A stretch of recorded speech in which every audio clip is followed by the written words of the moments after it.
Hello there, it's Jules here. I thought I might take you on a little tour around my Hobbit Hole studio. Every day when I come to work, I walk down my path, through the wild garden and into my studio, which I love. It's like, I call it the Hobbit Hole studio because it kind of reminds me of that being underground almost, and I'm in a kind of dome of work. And it's where I do all my best thinking. So I thought I'd take you on a little tour and you can see how I work and what I do when I'm at work. Are you ready? Here we go. So this is what I call the bit where I do all the important drawing and illustrating kind of work. And you can see there's an old map of the United Kingdom on the wall. And there's my special drawing area with all my pens and my pencils and my brushes and my favourite books. And then some of the things that I've done up there on the wall. And I have a very special drawing chair. And this is the chair that I use to sit in when I'm at work. And I also have a very special chair for when I'm making YouTube videos. And that is this one. It's a very old pirate chair. And I nicked it off my brother. And then over this side, this is the other side, I've got lots of light coming into my studio. I've even got a window up there to let the light come in. Over this side is mostly where my computer things are. So there's my computer chair, and there's my printer, and then my computer is over here in the corner, and that's where I do all my design work. And behind my printer, if we just come around this way a little bit, there's some of my children's books. When I say my children's books, not the ones I've written, but the ones that I've bought over the years. And then round here is something very important. I'll just see if I can show you. Let's take that back. This is the cover, because I have to have a cover, and I'm going to tell you why. Because the spiders that live up there in the window catch flies, and when they've caught them and they've eaten them, guess what? They do a poo and it lands there. So unless I've got a cover on that, it has spider poo on it. And you might say, well, what is that thing? That thing is called a Lightbox. And there's a wire that comes out the back of it, and it goes into the wall, and when I switch it on, a light comes on underneath it. So that if I'm trying to trace things through, I can do that really easily. Like this. Now let's imagine I need to draw these legs again. So what I'm going to do is I'm going to put that on the Lightbox. And then I'm going to get another sheet of paper and lay it over the top. Now, I can see through that quite easily. Let's have a closer look.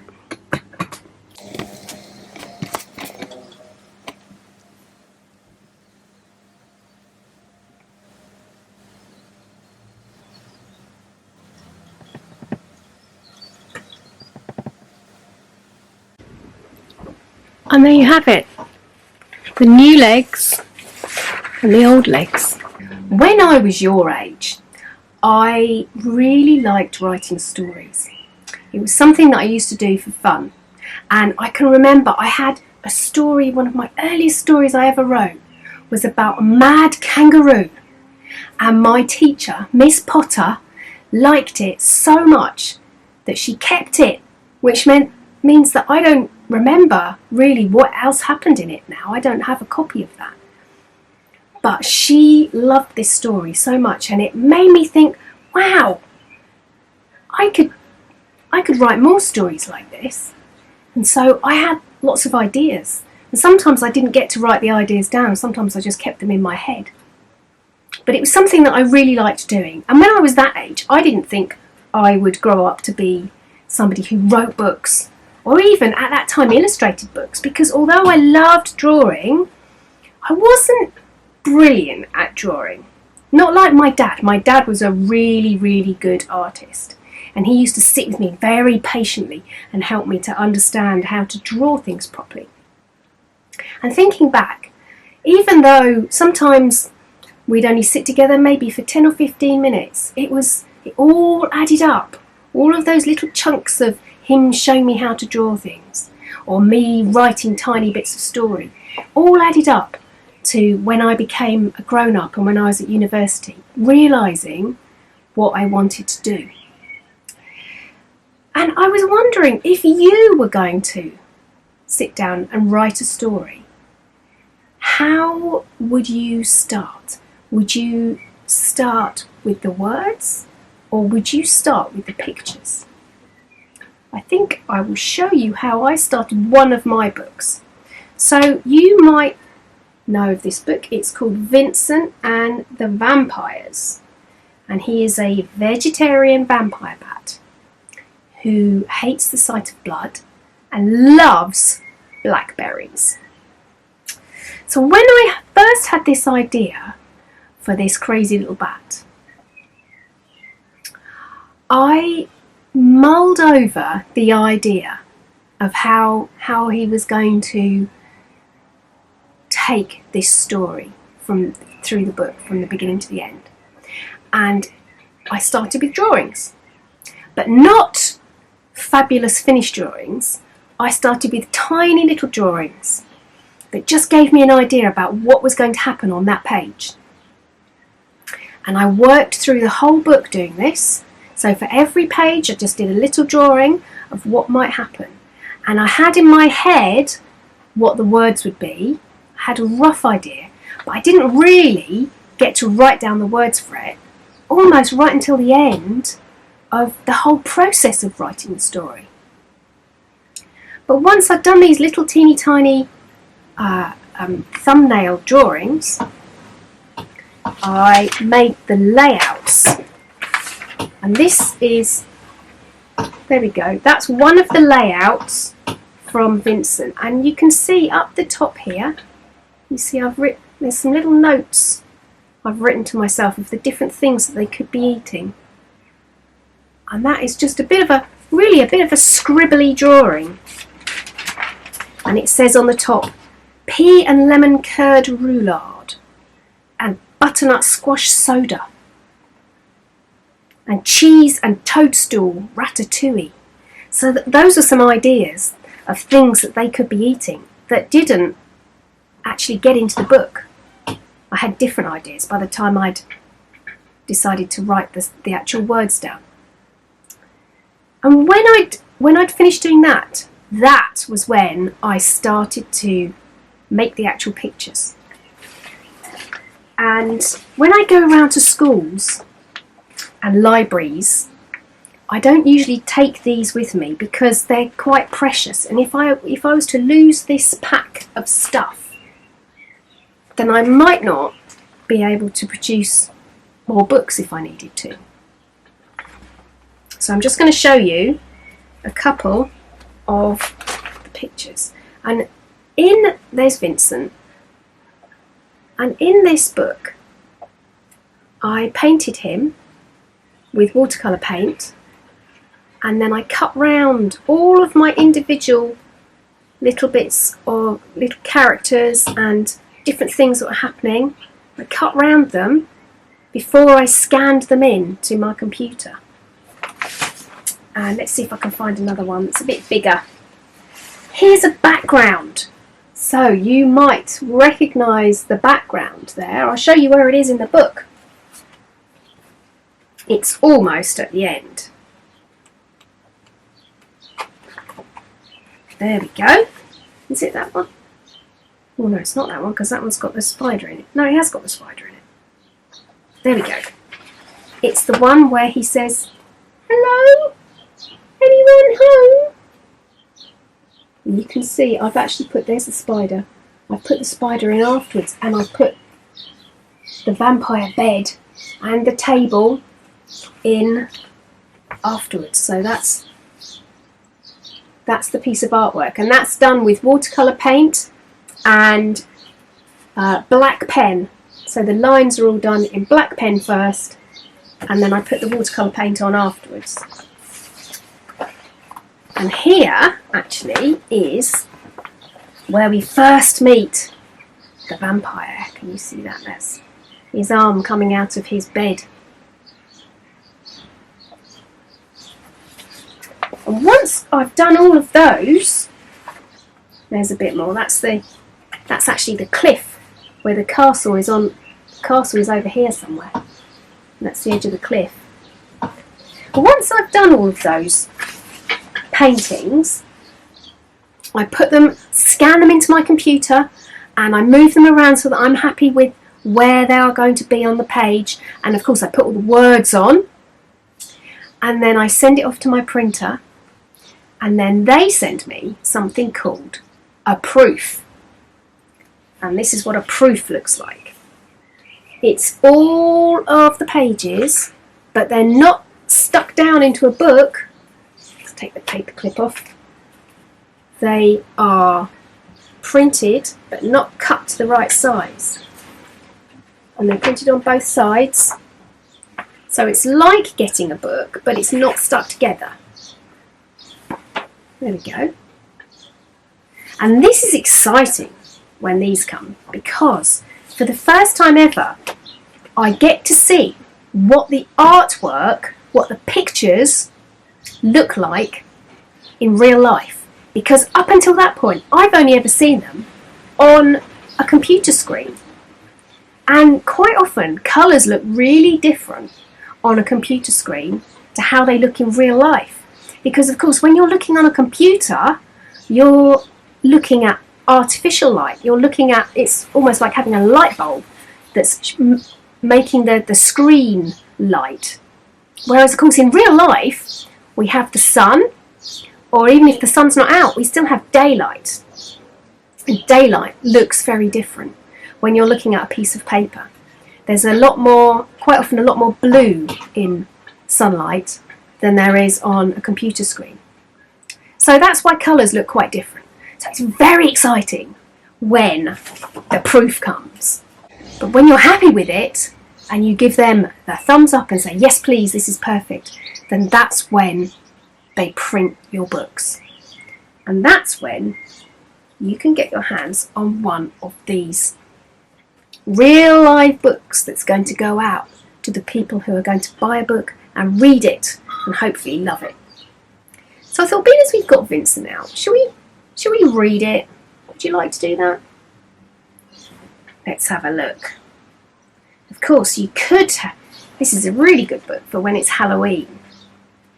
But I think Vincent is a good book to have at any time, because it's about feeling a bit different from those around you.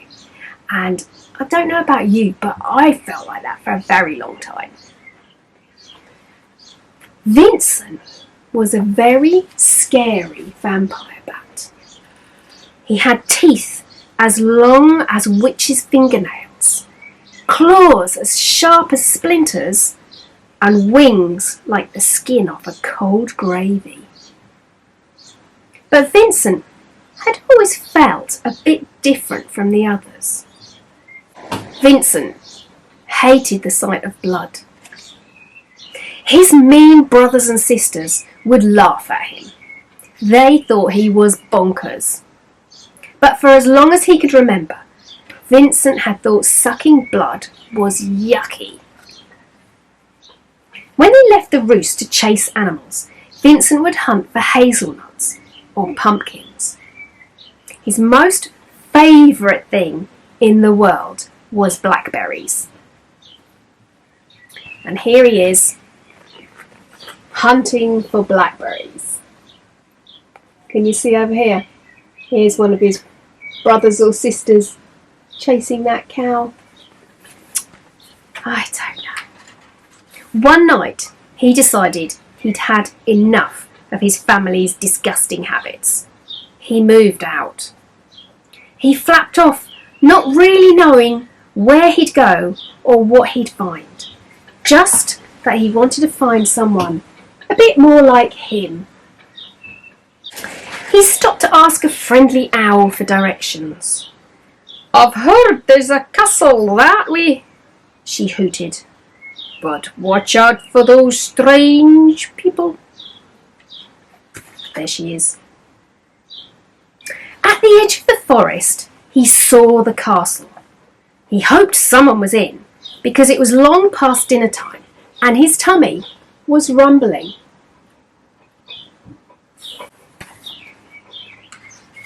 He slipped in through an open window.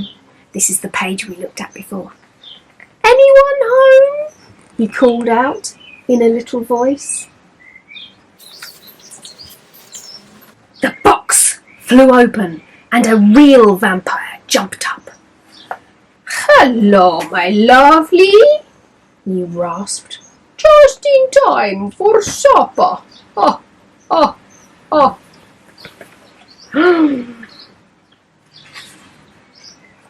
Without another word, the vampire grabbed Vincent, threw open the door, and sped along the hallway. Vincent could hear the low hum of hungry-sounding voices coming from the dining room.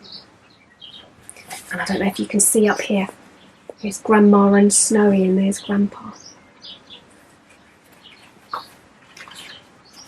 "It seems we have a visitor for tea," said the vampire. Vincent thought his goose was cooked. That means he thought maybe he was going to be dinner. It seemed that small vampire bats were indeed on the menu that night. Vincent shivered as he saw the hungry look on the other vampires' faces. There they are. But then he saw the butler bring something that made him sigh with relief. Whew! A lentil bake. There it is. He had come to the right place after all. The little bat and his new friends stuffed themselves to bursting. He tried the lemon curd and pea roulade, but preferred the cheese and blackberry ratatouille. Do you remember I said there was a few things that didn't make it into the book? That was one of them. The vampire said he could, as so long as he helped with the housework, he could stay. Tucked up in bed and snoring like a rhinoceros, Vincent dreamed of his favourite dinner, blackberry soup, blackberry burger and chips, followed by blackberry custard. Nighty-night. And there they are, tucked up together in bed. But look, what's this on the side? Can you see what that is? That's right, it's their teeth. They've got false teeth, like some nannies and granddads do. I don't know. So that is the story of Vincent and the vampires. So I bet when you first heard that, you thought it might be a scary story. Some people do. But I don't think it was scary, do you? I think they were quite nice characters, really. Well, I thought perhaps what we could do is have a go at drawing one of these little chaps of Vincent. And then if I show you how to do it, then you would be able to draw one all by yourself. So, to start off with, Vincent has one big eye and one slightly smaller eye.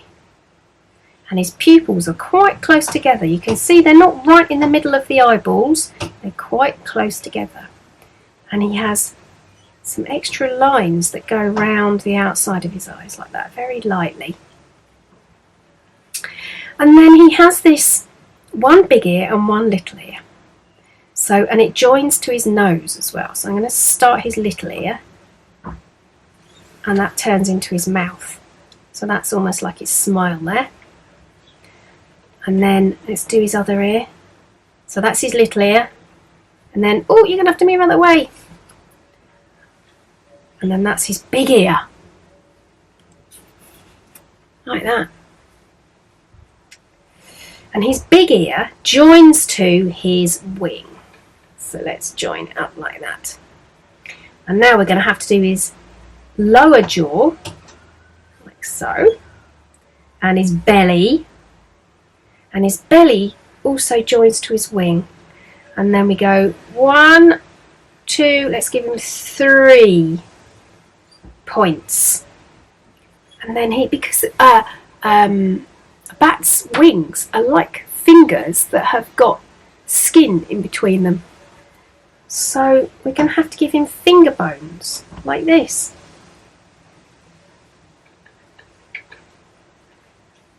And the other thing he needs is also the inside of his ear, because you know that bats have got really, really good hearing. Do you know the word that they use for very good hearing in bats? It's called echolocation. Here's his nostrils. Now he needs feet, doesn't he? Of course, bats have feet.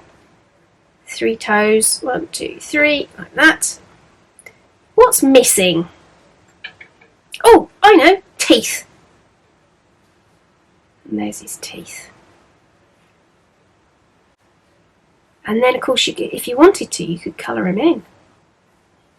A sort of purpley, there's a purple around his eyes, and then dark blue for the rest of him. Now, I think he should have, I think he should be flying, but I think he should have a blackberry bush underneath him, like that.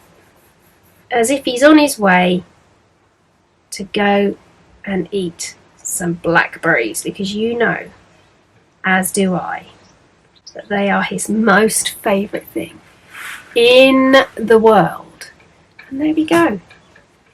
There is our very own drawing of Vincent. Now, can you do one? Now then, I think it must be lunchtime.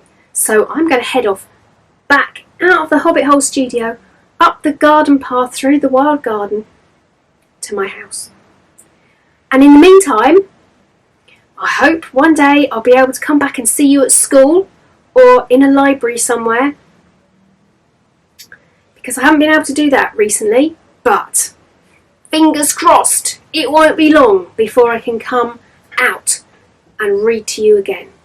So stay safe, stay out of trouble, and I'll see you very soon. Bye!